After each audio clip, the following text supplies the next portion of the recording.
আসসালামু আলাইকুম প্রিয় শিক্ষার্থীরা, তোমরা কেমন আছো? আশা করি তোমরা সবাই ভালো আছো। আজকে আমি তোমাদের নবম দশম শ্রেণীর যে পরিসংখ্যান নামক একটা অধ্যায় আছে, সে অধ্যায়ের একটা অঙ্ক করাবো। সেটা হচ্ছে প্রচুরক নির্ণয়। সেটা কি নির্ণয়? প্রচুরক নির্ণয়। প্রচুরক কিভাবে নির্ণয় করতে হয় সেটা আজকে আমরা শিখবো, যে কিভাবে প্রচুরক নির্ণয় করতে হয়। সেই জন্য আমাদের প্রথমে প্রচুরকের সূত্র জানতে হবে। যে প্রচুরকের অনেক সূত্র আছে, একটাই সূত্র আছে প্রচুরকের, এই একটা সূত্র আমাদের জানতে হবে। আর অবশ্যই এই সূত্রটা আমাদের মাথায় রাখতে হবে, মানে মনে রাখতে হবে, কারণ এই সূত্র ছাড়া এই অঙ্ক করা অসম্ভব। ঠিক আছে?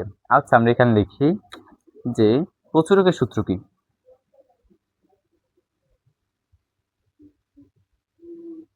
প্রচুরক সমান সমান l plus f on sorry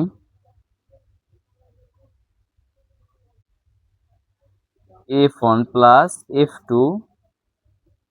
into h. এখানে আমার একটা ভুল হয়েছে, এখানেও f1 হবে। ঠিক আছে, এইখানেও f1 হবে। আচ্ছা, এইটা আমাদের প্রচুরকের সূত্র। এটা কি সূত্র? আমাদের প্রচুরকের সূত্র। এই সূত্র প্রয়োগ করে, যে এই ছকে আছে আর এই প্রশ্নে আছে প্রচুরক নির্ণয় করতে, এই সূত্র প্রয়োগ করেই এই ছক থেকে আমরা প্রচুরক নির্ণয় করতে পারবো। খুবই সহজ, একদম পানির মতন সহজ। একটু মনোযোগ দিয়ে তোমরা দেখো, একটু মনোযোগ দিয়ে দেখলি এটা আমার মনে হয় তোমাদের আর বাসায় করতেও হবে না। একটু মনোযোগ দিয়ে দেখলি অঙ্কটা হয়ে যাবে, একদম সহজ। তার আগে আমাদের এই সূত্র কোনটার কি মান, কোনটা কি সেটা জানতে হবে। যেমন এল কি, f1 কি, f2 কি, এইচ কি, এই বিষয়গুলো আমাদের জানতে হবে। এই বিষয়গুলো না জানলে কিন্তু আমরা প্রচুর নির্ণয় করতে পারবো না। ওকে, আগে আমরা এই বিষয়গুলো জেনে নিই। যে এখানে একটা পরীক্ষার সময় একটা দাগ দেবে, এখানে এরকম লিখবে, এখানে এল মানে কি। একটা জিনিস মনে রাখবে যে এল হলো যে শ্রেণীতে সর্বোচ্চ গণসংখ্যা, যে শ্রেণীতে সর্বোচ্চ গণসংখ্যা আছে, যেমন 10 আছে, এই শ্রেণীব্যক্তির মানে এই গণসংখ্যার শ্রেণীব্যক্তির নিম্ন সীমা। মানে যেখানে সর্বোচ্চ গণসংখ্যা আছে, এটা যে শ্রেণীব্যক্তি, যেমন 21 থেকে 30 যে শ্রেণীব্যক্তিটা আছে, এই শ্রেণীব্যক্তির নিম্ন সীমা, তো নিম্ন সীমা হচ্ছে 21। এইটা আমাদের মাথায় রাখতে হবে। নিম্ন সীমা কত? 21। এটা আমরা বুঝতে পারছি। এবার আমরা এ ফর্ম দেখব, যে এ ফর্ম মানে কি। ঠিক আছে, আচ্ছা, এ ফর্ম মানে হলো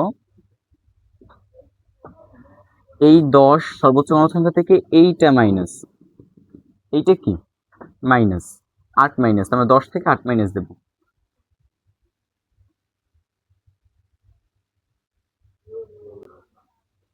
10 থেকে আমরা কি মাইনাস দেব? 8।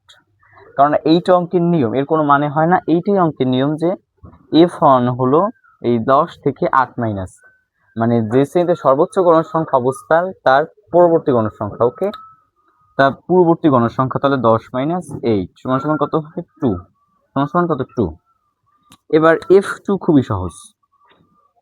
f2 সহজ, যে শ্রেণীতে সর্বোচ্চ গণসংখ্যা আছে তার মাইনাস তার পরবর্তী গণসংখ্যা। তাই 10-এর পরবর্তী গণসংখ্যা অবশ্যই অন, 10-এর পরবর্তী গণসংখ্যা কি? পরবর্তী গণসংখ্যা হচ্ছে অন। তো ঠিক আছে, আমরা 10 মাইনাস অন দেবো, তাহলে সমান সমান কত হয় আমাদের? 9। কত হয় আমাদের? 9। এইটাই আমাদের অঙ্ক, এইটাই আমরা আশা করবো। এখন সবই আমরা কিন্তু পাইছি, যে এল পাইছি, f1 পাইছি, f2 পাইছি। এখন এইচ কি? এইচ কিন্তু এখানে উচ্চতা না।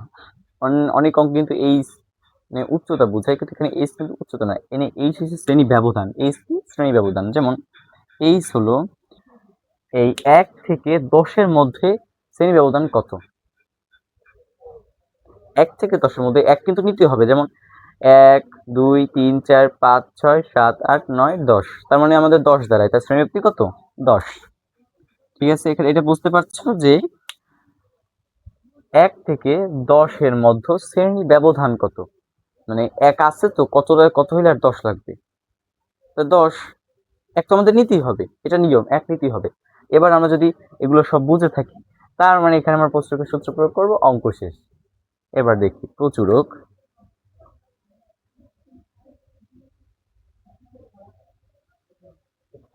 সমান সমান সূত্র লিখবো, এল প্লাস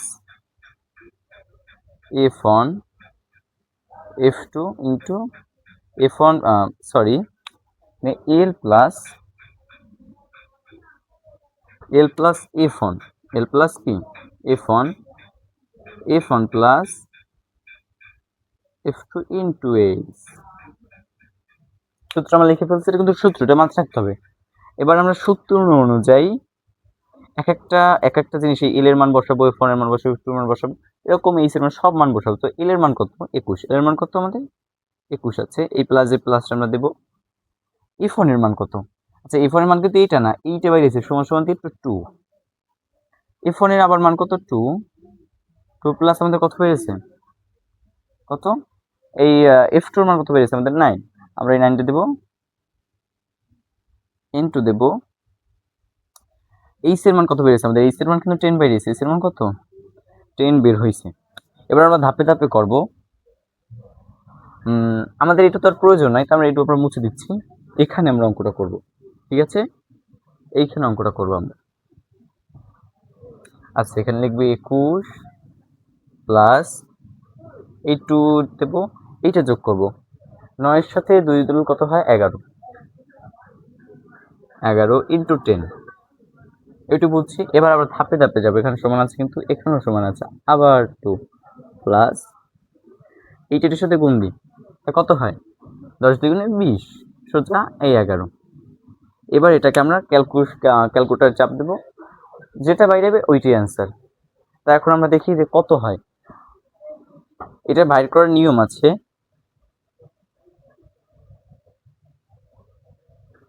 এবার আমরা চেষ্টা করছি কত আমাদের, যে একটা নিয়ম যে আমাদের এই দুইটা আগে ভাগ দিতে হবে, তারপর এই ভাগের ভাগফল মানে ভাগফল যেটা বাইরে হবে এটার সাথে 2 গুণ করতে হবে। যারা ক্যালকুলেটারে করবা তারা অবশ্যই ব্র্যাকেট দিয়ে হবে। এখানে একটা ব্র্যাকেট, ক্যালকুলেটর করলে অবশ্যই এখানে একটা ব্র্যাকেট দিয়ে হবে। যদি তোমরা ক্যালকুলেটারে করতে চাও তাহলে অবশ্যই এখানে একটা ব্র্যাকেট, আর যদি এমনি মোবাইল দিয়ে করতে চাও তাহলে এই দুইটা আগে মানে ভাগ করতে হবে, তারপর এইটার ভাগের ফলের সাথে এইটা যোগ করতে হবে, ঠিক আছে? আর ক্যালকুলেটর করার সময় এইটা আমরা ফুলই উঠাবো, যাদের সাইন্টিফিক ক্যালকুলেটর আছে তারা 21 লিখবে, তারপরে 10 বাই মানে 20/10 এটা দিয়ে ব্র্যাকেট দিয়ে নেবে, এরকম ব্র্যাকেট দিয়ে নেবে, নাহলে কিন্তু ক্যালকুলেটর সঠিক মানটা আসবে না। দেখি এখন আমাদের কত হয়। 20 ভাগ কত আমাদের? 11। 20 ভাগ কত? 11।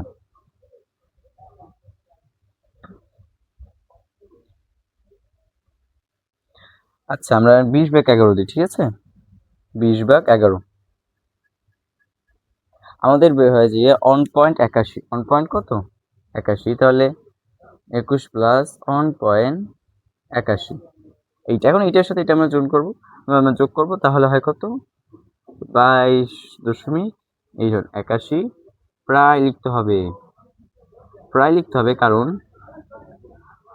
লিখতে হবে, কারণ এখানে যদি অনেক সংখ্যা থাকে তাহলে অবশ্যই আমাদের প্রায় লিখতে হবে। তো ঠিক আছে, এইটাই ছিল আমাদের অঙ্ক। যারা অঙ্কটা বুঝছে তারা তো আমরা অবশ্যই মানে অঙ্কটা খুবই সহজ। অঙ্কটা খালি আমাদের এই মানগুলো মনে রাখতে হবে, সূত্রটা, তাহলেই। আর এটু তো খুবই সহজ, আর তোমরা ক্যালকুলেটর একটু সম্পূর্ণ উঠালেও অঙ্ক বেরিয়ে আসবে। তো এই পর্যন্ত আজকে ক্লাসটা। যদি ভালো লাগে তো অবশ্যই লাইক করবে, আর কমেন্টে জানাবে যে আমার অঙ্কটা কিরকম হয়েছে। ধন্যবাদ সবাইকে।